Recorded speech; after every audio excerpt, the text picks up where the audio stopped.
So today I'm going to show you how to make this low carb Mexican pizza.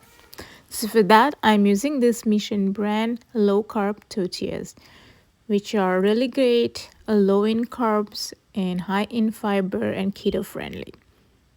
So here I have taken few, and then what I'm going to do is spray them with whatever spray you want to use, both side, and I'm going to bake them until they become crispy. Now you can shallow fry them, it's completely on you. The shallow fry will, or deep fry, whatever works for you, tastes much better than this. But if you are planning to keep it healthy, bake it. Now here I'm using this chili, which is vegan friendly.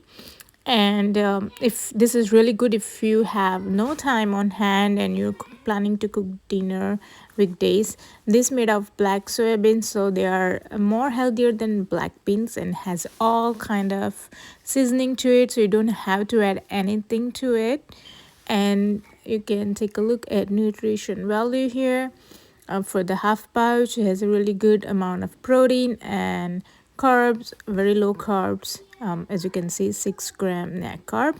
So this is something I would use if you are on low carb diet, but you can also use regular beans if you prefer. This is how it looks. I'm gonna mash it a little bit,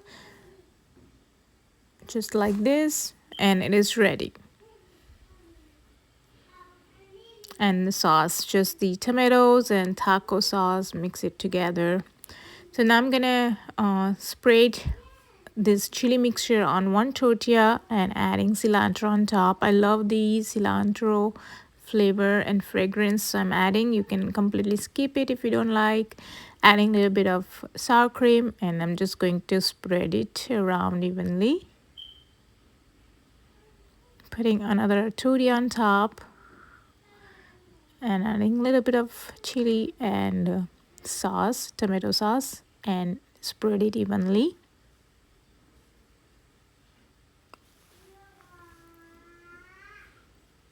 Now adding a cheese as much as you like. If you want to keep vegan, add vegan cheese. I'm adding onions and now tomatoes, and now I'm gonna microwave this. So if you want to add lettuce after, you can do so. I just added lettuce and then I microwave it. So do it before if you wish. Just 30 seconds, and you can see the cheese is nicely melted. And this looks delicious already. Hope you enjoyed this recipe.